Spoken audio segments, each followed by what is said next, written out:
Dear students, السلام علیکم۔ اسلامیات کی کلاس میں سب کو ویلکم کہتی ہوں۔ اسٹوڈنٹس، ہم نے سبق نمبر 6 انبیاء کرام و مشاہیر اسلام کی پڑھائی سٹارٹ کی تھی۔ آج ہم ریمیننگ پڑھائی کریں گے، تو سارے اسٹوڈنٹس صفحہ نمبر 30 نکالیں۔ تو اسٹوڈنٹس، سارے بچوں نے صفحہ نمبر 30 نکال لیا؟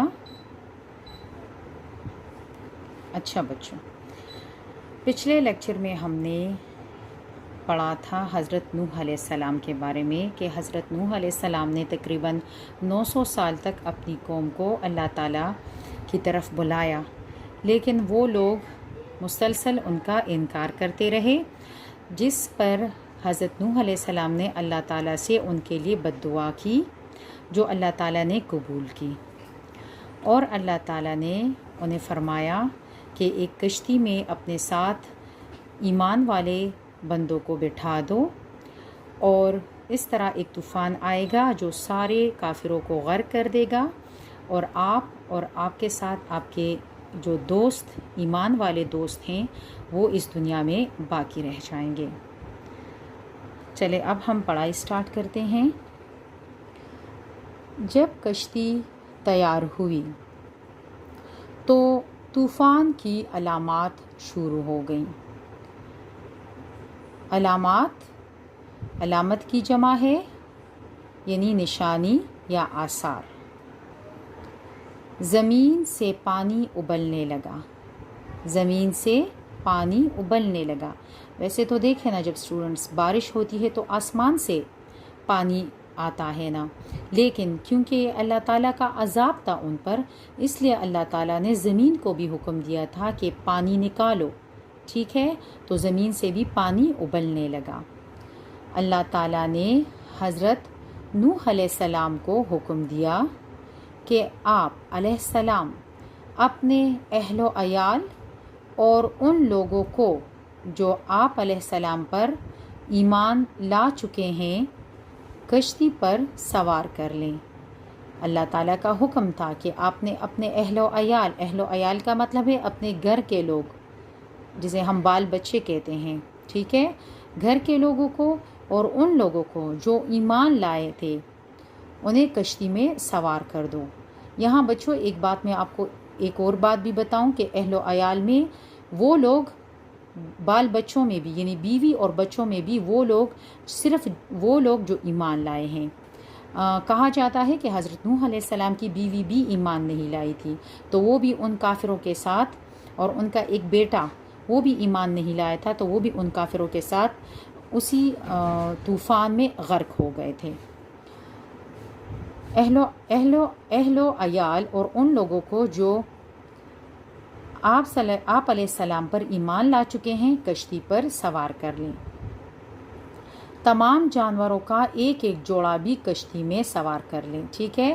جتنے بھی جانور تھے تو اس کا ایک ایک جوڑا، بچے جوڑا جو ہے تو نر اور مادہ کو کہتے ہیں، ٹھیک ہے؟ جس طرح میاں بیوی ہوتے ہیں نا، تو اسی طرح جو جانور ہوتے ہیں تو اس میں بھی نر ہوتا ہے اور مادہ ہوتا ہے، یعنی میل بھی ہوتا ہے۔ نر کا مطلب ہے کہ ایک میل ہوتا ہے، اور مادہ کا مطلب ہے فیمیل ہوتا ہے، ٹھیک ہے؟ فیمیل ہوتی ہے۔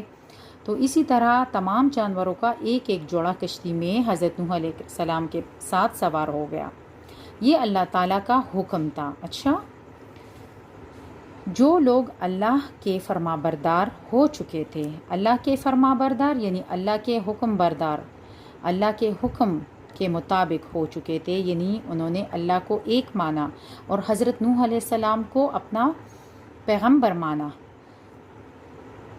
کشتی میں سوار ہو گئے۔ صرف وہی لوگ جو اللہ کے تابع تھے، اللہ کے فرما بردار تھے، اللہ کے اطاعت گزار تھے، تو صرف وہی لوگ کشتی میں سوار ہو گئے۔ لیکن آپ علیہ السلام کا ایک بیٹا نہ آیا۔ حضرت نوح علیہ السلام نے اس سے کہا، اے میرے پیارے بیٹے، ایمان لے آؤ، کیونکہ وہ ایمان نہیں لایا تھا، اور کشتی میں سوار ہو جاؤ، کہ آؤ اور میرے ساتھ کشتی میں سوار ہو جاؤ۔ اس نے آپ علیہ السلام کی بات نہ مانی اور کہا کہ میں کسی پہاڑ پر چڑھ کر اپنی جان بچا لوں گا۔ اس نے کیا کیا کہ اس نے نوح علیہ السلام کی بات نہیں مانی اور اس نے کہا کہ نہیں، میں کسی پہاڑ کے اوپر چڑھ کر اپنی جان بچا لوں گا۔ لیکن آپ کو پتہ ہے نا بچوں، وہ تو اللہ کا عذاب تھا، وہ تو اتنا پانی نکل رہا تھا کہ زمین بھی پانی نکال رہا تھا، آسمان سے بھی پانی برس رہا تھا، تو وہ اتنا زیادہ پانی تھا، کہ اس نے سب کو غرق کرنا ہی تھا۔ سارے اسٹوڈنٹس صفحہ نمبر 31 نکالیں۔ اب صفحہ نمبر 31 کی طرف دیکھیں۔ حضرت نوح علیہ السلام نے کہا کہ آج اللہ کے عذاب سے تمہیں نہ کوئی پہاڑ بچا سکے گا نہ کوئی اور چیز۔ یہ بات اس نے اپنے بیٹے سے کہی۔ اس وقت تک پانی اتنا بلند نہیں ہوا تھا، تھوڑی دیر میں ہی ہر طرف پانی ہی پانی تھا۔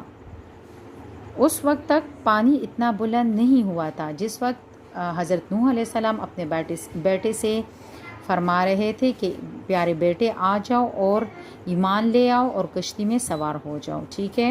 تو اس نے کیا کہا کہ نہیں، میں ایک پہاڑ پر چڑھ کر اپنی جان بچا لوں گا۔ تو اس وقت تک اتنا پانی نہیں تھا، تھوڑی ہی دیر میں ہر طرف پانی ہی پانی تھا، پہاڑ اور درخت وغیرہ پانی میں ڈوب گئے۔ مطلب آپ سوچیں کہ پہاڑ کتنے بڑے ہوتے ہیں، سارے پہاڑ بھی پانی میں ڈوب گئے تھے۔ آپ علیہ السلام کی ساری قوم اور آپ علیہ السلام کا بیٹا بھی اس میں ڈوب گیا، صرف حضرت نوح علیہ السلام اور کشتی میں سوار لوگ بچ گئے۔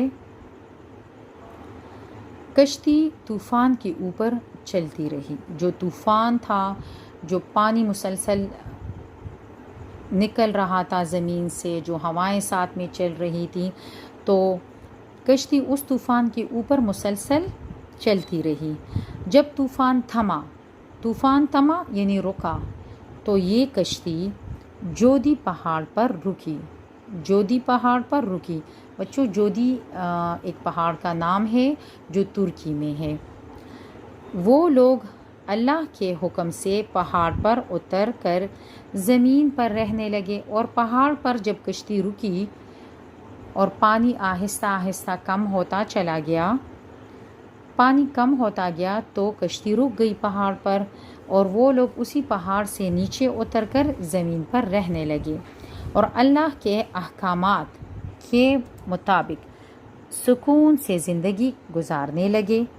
اور اللہ کے احکامات یعنی اللہ کے حکم کے مطابق، احکامات بچوں جمع ہے احکام کی، اور احکام جمع ہے حکم کی، ٹھیک ہے؟ اس لیے یہ لفظ جو ہے تو جمع الجمع ہے، جمع الجمع یعنی جمع کی جمع ہے، اور احکامات یعنی حکم کے مطابق سکون سے زندگی گزارنے لگے۔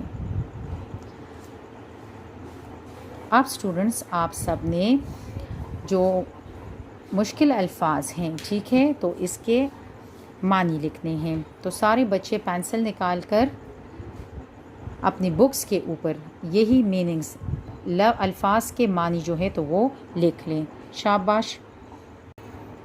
تو بچوں، صفحہ نمبر 30 اور 31 کے مشکل الفاظ کے معنی، مشکل الفاظ اور معنی۔ سب سے پہلا ورڈ ہے علامات۔ علامت کی جمع نشانی یا آثار۔ اس کے بعد ہے اہل و عیال، گھر کے لوگ یا بال بچے۔ پھر ہے فرما بردار یعنی اطاعت گزار۔ اس کے بعد ہے تھما یعنی رکا۔ احکامات، احکام کی جمع ہے اور اس کا مطلب ہے حکم۔ گھر کا کام آپ کا ہے اسلامیات سبق نمبر 6 صفحہ نمبر 30+31 کی پڑھائی کریں۔ سارے بچوں نے اپنے ساتھ نوٹ ڈاؤن کر لیا؟ ٹھیک ہے، السلام علیکم۔